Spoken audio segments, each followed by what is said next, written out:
Hi everybody, it's Sarah Cray with Let's Make Art, and welcome to our first YouTube tutorial for 2025. Woo! We're doing this project, and I'm calling it New Year Light, because it feels right. All right. And it's going to be our very first project in our watercolor calendar. And if you have no idea what we are talking about, we designed this watercolor calendar for you guys. What we did is we made it dateless. Okay. Mm-hmm. So it can be used for any year. Right. You just write in the numbers. You can just write in the numbers, or you cannot write in the numbers because people will figure it out. And this is watercolor paper, so you can paint. And the nice thing is both of these are watercolor paper. So you can do a nice big watercolor paper right here. Some people like to do a little tiny painting a day. I won't be doing a painting a day, but I will be doing this guy right here. Okay. Okay. So it's our very first project. These were a pre-order, but we ordered just a little bit extra for reships. And so whatever extras are up on our website. So if you want to grab one, go ahead and grab those before they're gone. And we're going to get going. Okay. Let's do it. Supplies are listed in the description. What I did here is I actually took some of my Holbein soft tape and I taped off the edges already on this.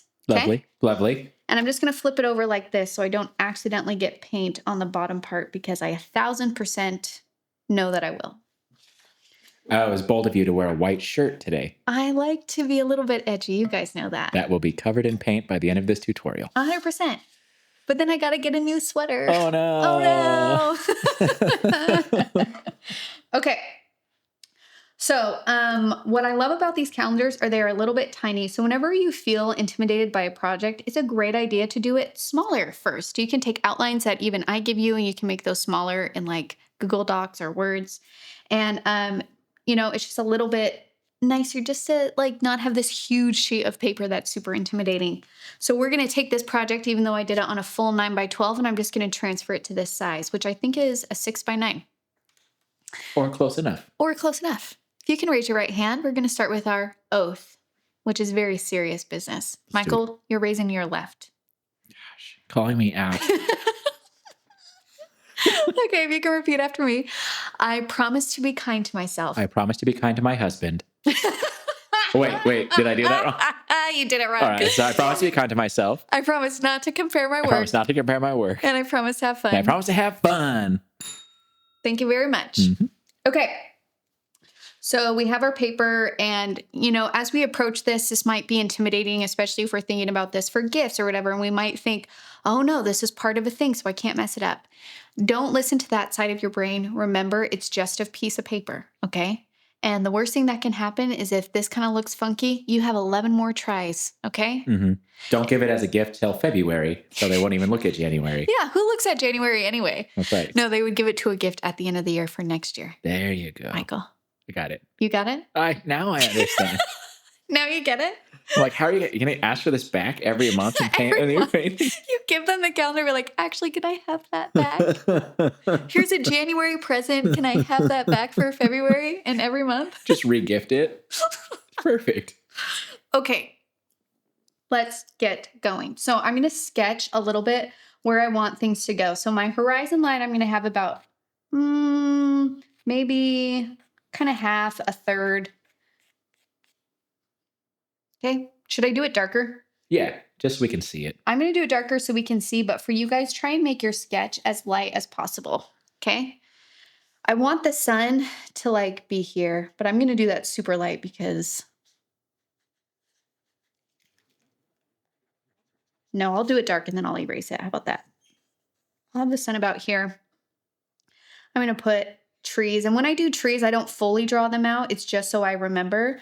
So here I'm going to have a tree. And here I'll have a tree. And here I'll have trees. Okay. Beautiful. That's really all we need. I didn't tell you how many steps we need for this, so let me tell you that now. Our first step after we sketch it, is we're going to do our sky wash. Our second step is we are going to put in the foliage. Our third step is we're going to do the ground. Our fourth step is we are going to do the trees. Our fifth step is we're going to do the shadows off the trees. And our very last step is flicking some snow. Okay? All right. Piece of cake. Now I'm going to erase the sun. The other lines I can leave because it's going to be pretty dark value, but since it's going to be pure yellow around here, I want the pencil marks to be not very obvious. And I'm cleaning off my palette. So here I'm using... Will you scooch that so we could see it? Sorry. Yeah. I'll move the brushes to my left. How about that? Perfect. My palette down here. Excellent. You can see my palette has been used. I just wiped off the center. And now I'm just kind of cleaning off the top of these paint colors so I get the fresh color instead of like the mixed color. So here's some burnt orange. Here I have some Q gold. I want to make sure that I have some of this Q purple ready to go with some of my coral. Coral! Where's your mother, Coral? We should do that as a skit, you and me. You be Rick, I'll be Carl. Okay. You mean Coral? Coral! Coral. Where's your mother? Coral. Gotta get some phthalo ready. I have a lot of yellow on my phthalo, so I'm just kind of taking a damp brush and wiping that off. Boop. Let's mix some of that with purple. I just like to get some colors pre-mixed on my palette just so kind of I have a visual of like where to go, you know? Mm-hmm. Okay. We are good. Let's start. You can use a round 12, a quill, a wash, whatever you want. I'm going to make sure all the things are taped. Maybe I'll actually lighten this line a little bit now.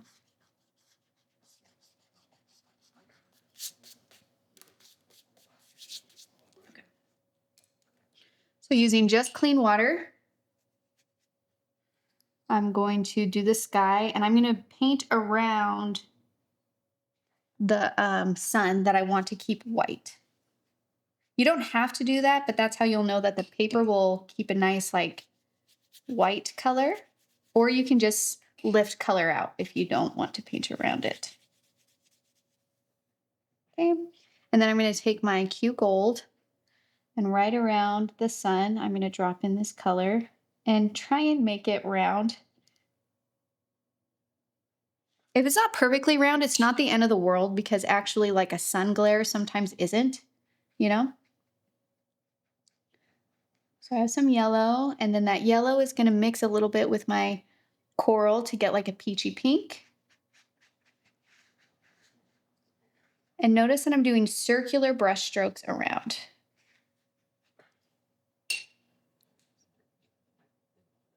This would be a very easy project to turn into the Eye of Sauron if you're a huge Lord of the Rings fan. Yes, it would. January, the ever-watching Eye of Sauron. And now I'm going to get some Q coral.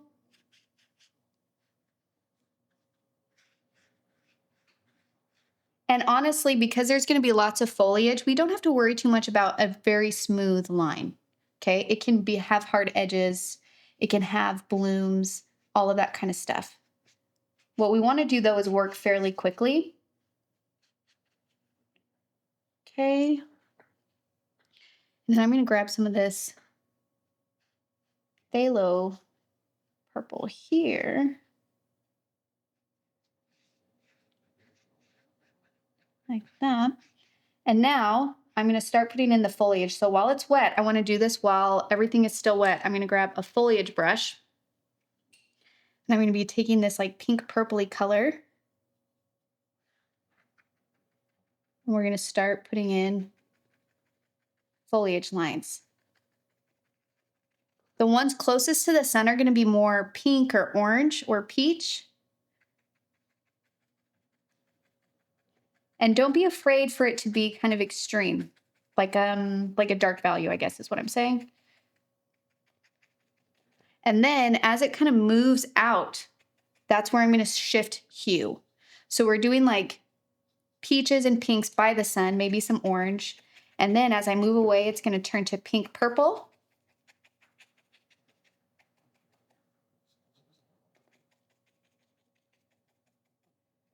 And maybe even a little kind of touches in here.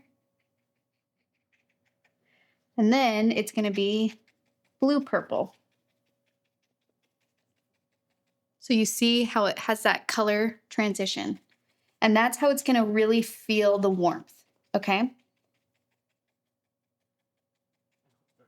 And then let's go phthalo mixed with a little bit more of this Q purple, but a bit stronger in color. So I picked up more paint. That's why I'm getting this kind of darker blue along here. And go a little bit more saturated than you think you might need if you want that kind of like pop. I will say that I am using Daniel Smith paints for this. However, if you love vibrancy, then use some liquid watercolors. Like our Dandelion paints are super vibrant and they stay vibrant even after they dry. So don't be afraid to use that. And I will say that this watercolor paper calendar is a cellulose paper. It's not 100% cotton, which actually works really well with liquid watercolors. Okay. But I just really am obsessed with this palette that I have with Daniel Smith right now. So I'm just using it for everything. Using it for everything because I just like it. Okay. I like it. Life is too short to paint with things you don't want to paint with, you know? That's right.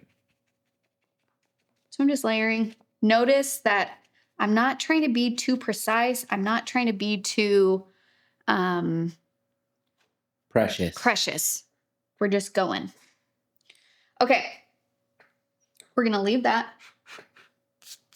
That looks really good. Now what we are going to do is we're going to do step 3. We're going to do the ground. So for the ground, I really want to kind of mimic this kind of lighting that I have here on the ground, where the center of it is going to have a little hint of that gold for that sunlight kind of coming through. And then along the edges, that's where we're going to lean more towards the pink and the purple for the shadows.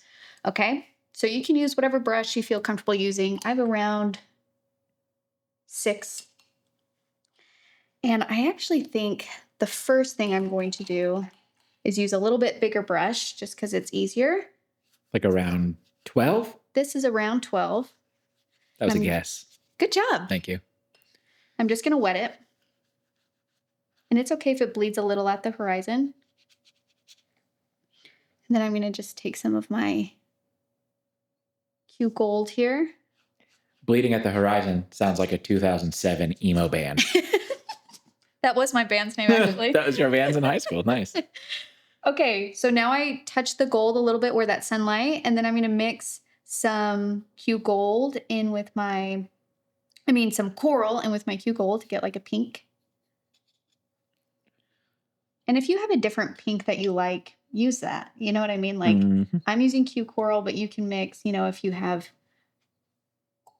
a more pinky pink, you can use that. So we're going to start putting that in along the edges.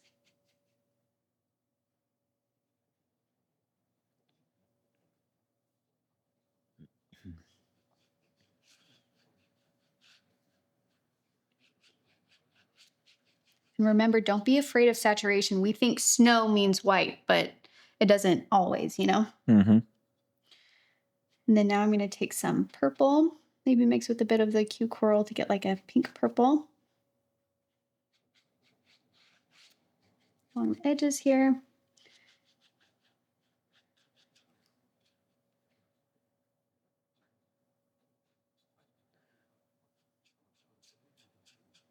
Remember when our daughter Luna, one of her first snow experiences, and we had a dog, Harvey, and he peed outside and made a little yellow snow spot. And Luna found it and scooped it up like it was gold and treasure and brought it to us. And we're like, Luna, what are you doing? Put that away. She's like, it's gold snow. It's gold and snow. It's magic. We're like, oh, gross. That's not what that means. Okay. Do you remember that? Hilarious. Okay, now I'm going to take some phthalo and a little bit of the Q Purple to get a purpley blue. And along these edges here, I'm going to put them here. And then we're going to think about how sometimes you have these like mounds, these soft mounds within the snow. So I'm going to just kind of space those out a little bit. I think they're called drifts. Drifts, thank you. These snow drifts. You guys in internet land don't know this, but here in Missouri last night, we had a huge storm, and there is snow everywhere. Everywhere. You can't get to your car. No, there's like 3 feet of snow against our garage where I'm like, ooh, how are we going to get to work? Okay. That feels really good. If you want to do a couple more, I just am doing like a little bit of a wash of phthalo, because sometimes that like just blue saturation feels really nice in the shadows, because this is the wonderful thing about like painting snow scenes is, and I noticed this even when I was driving to work today, because we have this beautiful fresh snow, like feet of it across these fields, and there's trees. And if you look at the shadow of it, those shadows are blue. They are straight blue. And so I really love painting snow scenes in winter, because in our minds, we think shadows are gray. But when you look at just the color of it, you're like, no, I can really actually play around with these blue colors and these purple colors and these yellows and all of this kind of stuff. So don't be afraid to really lean into that saturation. It's going to make your painting very vibrant. If you are doing the Watchful Eye of Sauron, you wouldn't be painting snow. You'd be painting the ash at the foot of Mount Doom. And also the shadows there. You can make blue, you know? Yes. Why not? Why not? Live a little. Live a little. Okay, so I feel good about my ground. I'm going to leave that for a second. And now I'm going to focus on step 4, which are trees. Now we have different layers of trees. We have trees that are along our foliage line. We're going to have some that are in our midground. And then we're going to have some in our foreground, which is going to be these like strong colored ones here. So I'm going to focus on the ones in my background first. So I'm going to use a thinner brush, because as things move farther away from us, they usually get thinner or smaller. And I'm going to take that kind of phthalo color that I already have mixed, and I'm just going to start putting in trees here. And if they feel too separate from the foliage, then you can do another layer of foliage too. Just like that. We want there to be trees and branches, but we do want it to kind of fit within this kind of fuzzy background, at least along the edges, okay? And if you need to switch to a thinner brush to do this, like liner brushes work great. Just remember that if you decide to add foliage over here, you need to change up the color that you're picking up. Because I'm staying mostly along the edges here, I'm going to stay within like the blue-purple range. You can add foliage here. Just remember to shift your hue. So pick up those pinks and purples and yellows and oranges, okay?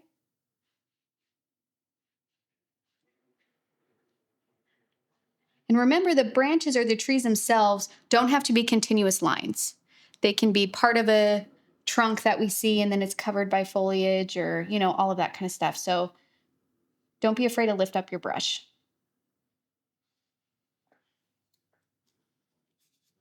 I hear a snowplow outside. Oh, what did I just pick up? What is the start color? Uh-oh. It's okay. I'm just going to blend it out. It was just a lot of paint. Indigo? Yeah, maybe there was a touch of indigo on there. That got too dark, so I'm just going to... There we go. Oh, yeah, that feels good. Okay. Let's keep going. I'm going to do kind of my mid-ground tree. So I'm going to grab more phthalo here. Touch of purple. And so these trees are going to be a little bit down from my horizon line and a little bit thicker.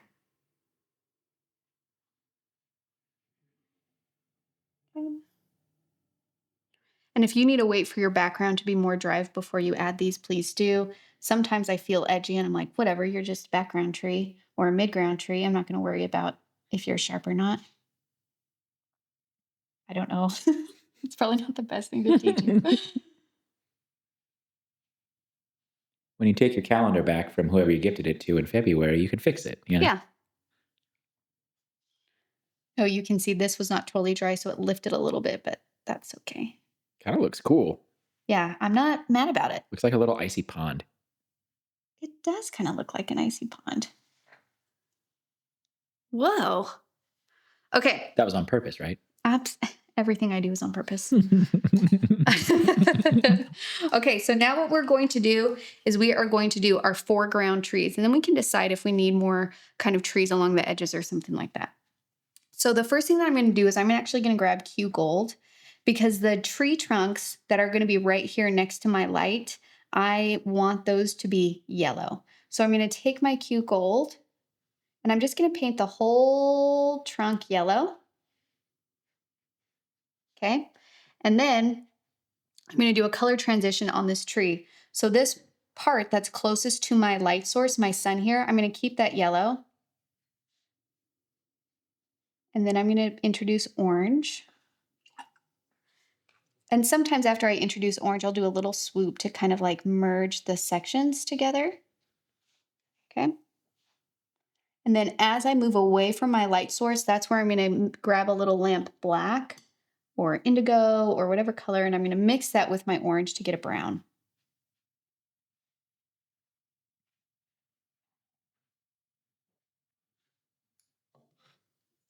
And yes, trees are wonky, okay? They have a little bit of bend to them sometimes.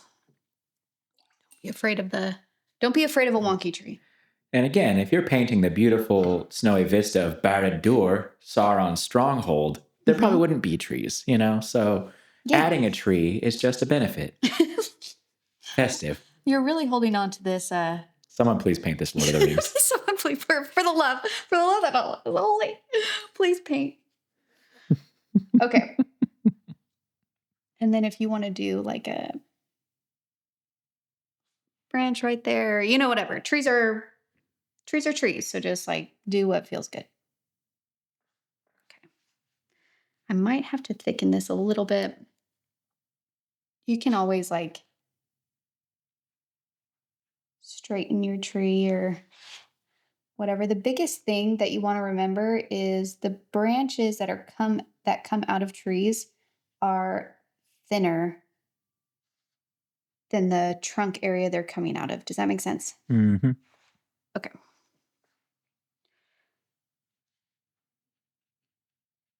Okay, that feels good. And I'm going to do that one or two more times, just depending on how this goes. So let's do a tree that goes this way. And I've been looking at these trees where that trunk at the very base actually kind of splits into two. So I'm going to do that right now, like that. Okay. Just need to blend that a little bit. Oh, better. Okay. Now let's grab some orange. And same thing. We're going to leave it a lighter value, kind of where it's closest to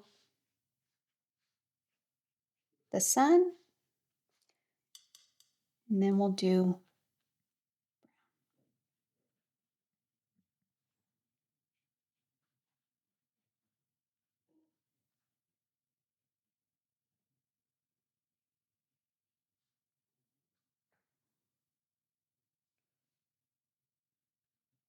the sun or the watchful eye of the fallen Maiar. Is that what you mean?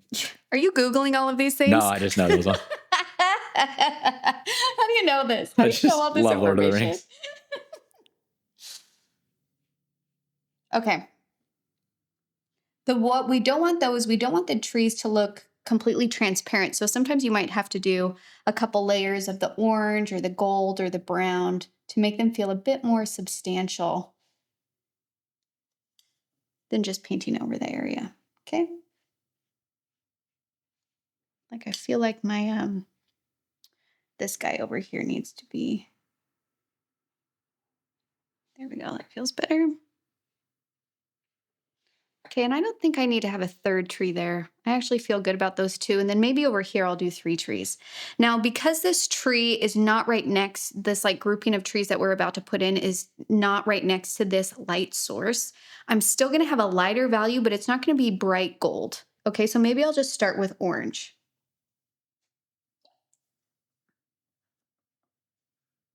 I don't know where else they're native to, but those orange trees look like madrone trees from back home in Northern California. Kind of like big manzanita trees a little bit. They have that orangey skin. Yeah. Okay, so now we have that orange. Now I'm going to mix the brown.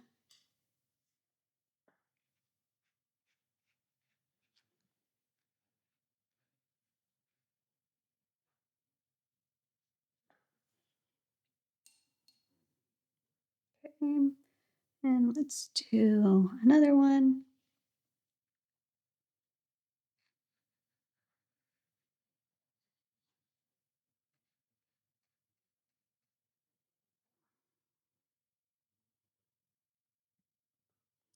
I think I want to go a little bit darker.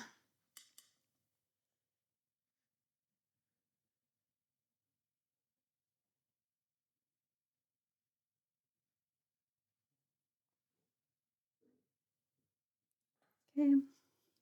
Use my liner brush to do some branches.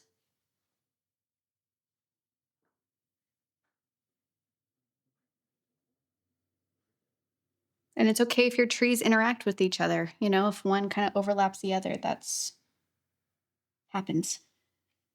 It's true to what we would see.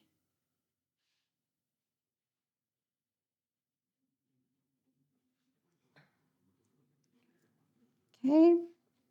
I do feel like this is just one thing is this Q Gold dries a little bit lighter in value than I might like. So sometimes if I want that kind of really bright saturation, I'm just going to go back and do just a glaze.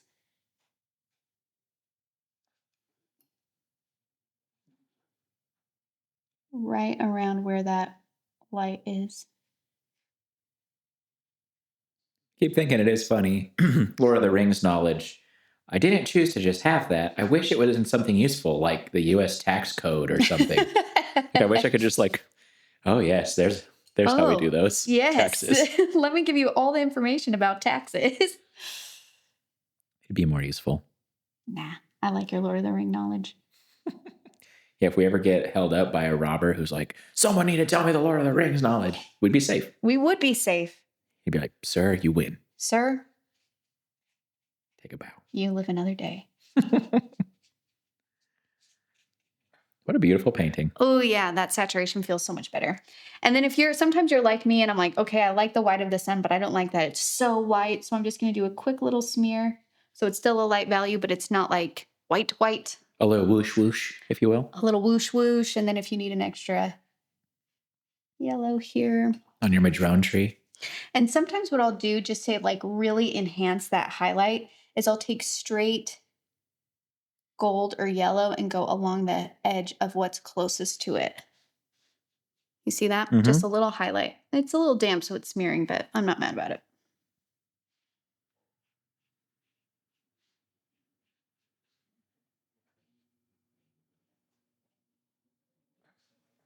Okay, that feels good. And then now that we kind of have our like main trees in here, I can think, okay, what else does this painting need? Are there any areas? We will put in shadows. The shadows actually help activate this foreground a lot. But I'm just thinking in terms of the background trees, where I feel like I can go a little bit darker over here. Put one in this side. Activate that space. And I think I can do only one more here.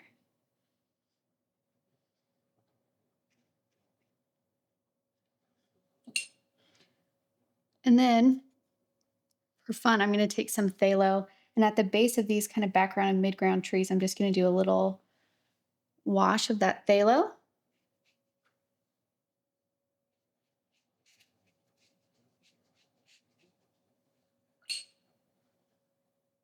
That feels good. Okay, now I'm going to put in my shadows on the tree. So I'm going to look at that light source. And you basically just want to imagine like almost a string. If a string was coming from this sun, where would those shadows be? So you're going to pick a point. Do like the center of your sun right here. And you're going to be like, okay, the shadow, and then it blocks here. So that's where my angle is going to be. And then you're going to move it to this tree because that's where that base is in the center of that line. And then you do the same thing going this way. Do, boop, do, boop. Does that make sense? Mm-hmm. And I'm going to do like phthalo and indigo for this. So here's my shadow. Shadows are scary, so just start. Don't overthink it. I'm going to lighten it up a bit.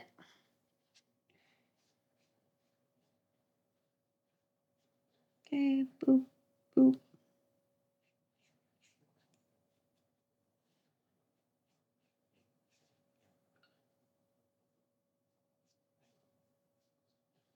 I've seen those pictures that people take like on the equator, like in Hawaii, and things don't have shadows because the sun is directly overhead. No. It looks fake, like a video game. Yeah. But it happens all over the equator, if the sun's directly above you, there's no shadows on anything. That's nuts. I know. Dang, that looks good. So there's our shadows. And then this is where we can be a little bit playful. Like maybe we'll want a few strands of like grass or foliage or something that's kind of like coming out. Or a hidden hobbit trying to return the ring.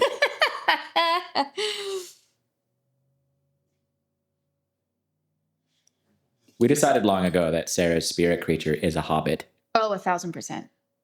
Little garden, cute little outfit, hobbit hole. All the meals. All the meal. The hairy toes. Yep. It all checks out. It all checks out. And I'm just going to darken this tree a little bit more, especially along the base here. Now, if you want more information about shadows, I did do a tutorial quite some years ago. You can find it on this channel. It's a dragonfly tutorial, and I really speak through shadow angles, saturation, all of that kind of thing. So if you need a little extra help on shadows, you can look at that. So the reason why these trees are almost black is because they're silhouetted against that light.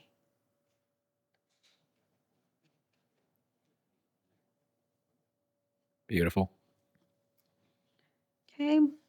And then sometimes if I'm feeling edgy, I like just doing a wash of like colors, kind of like that I did with the sun, but I'm going to do it with the blue along here. Scary. And I'm not going to go all the way to the center here. I'm just kind of doing the very edges. And you see how that just extra wash of blue really makes it feel like a cool winter shadow? Yes. Blue vignette. Yeah, a blue vignette. That's a great way to say what we're adding here. And I'm going to do it a little bit down here too. But we don't want whatever I'm doing down here along the sides, we don't want it to be a darker blue than the shadows. So it's just a light wash. Light wash of blue, and maybe it goes into here a little bit. You can even do an extra phthalo wash on these shadows. Again, we're just kind of adding some vibrancy to our painting. And then at this point, you guys can decide if you want to do like flecks of snow or not. I think I will because I like that look. You can also, if you wanted to add like a little bit of shadow to these side trees, you can. Just remember to keep your angle. So it'd be like,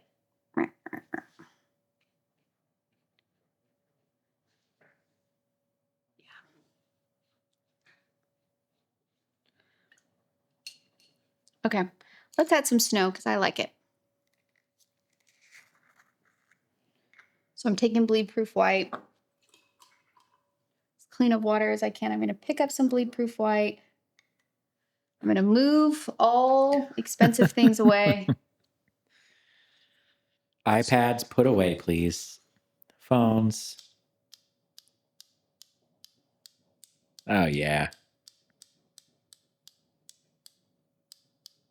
That really just buttons it up so nice. Doesn't it? Yes. I love splattering snow.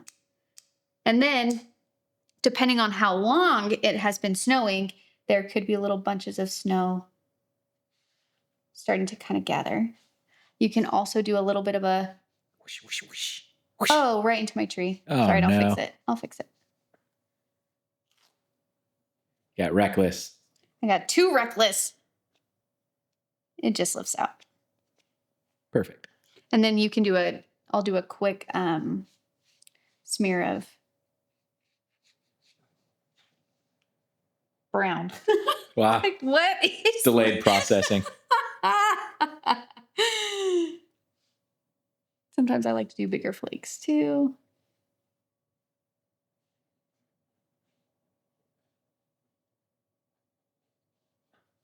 Okay, let me do that swoop of brown. What did I decide to call this project? Light New Year. Light New Year? New Bright Year's New light. Year? New Year's light? Bright. Gah! This is why I'm not good at naming things. I can never remember. Beautiful Barad-dûr. No. Okay. Sauron's Snow Party. All right. And that is our project. Beautiful. Should we remove the tape? Heck yeah, that's the best part. Okay, I will say, for those who are planning to gift this or keeping it for yourselves or all of this kind of stuff, it's a good idea to let your painting dry with the tape on for as long as you can. But there's something really satisfying about removing tape, so I'm going to not follow my own rule.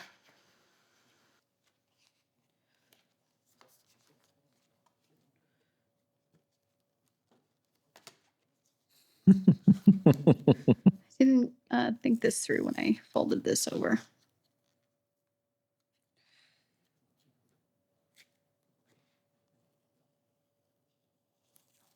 Oh. Dang. Crisp. Crisp. Clean. Now to remove tape, slowly pull away. At an angle. Gently. And here we go. Oh, wait, did I paint on the January? Yes, okay. I just had this moment. But look. Now July. Yeah. Snowy July. That is 1,000% probably going to happen. I do things like that all the time. Anyways. Dang, that looks so good. Is our January, and now we have this gorgeous hand-painted calendar. So we'll be doing one of these every single month. So in February, expect a February project that you can add to your calendar. Even if you don't have one of these calendars, you can just paint this on your own. This is a great project to put in your journal or just have fun with. But it's been super fun for me to think about the different months and how we can like kind of capture that for our watercolor calendar here. If you want to join in, you absolutely can. You can order a calendar at letsmakeart.com. I listed all the supplies that I used in the caption. And there we go. There's our January project. Beauty. Thank you guys so much for painting with me, and I'll see you next week. Bye.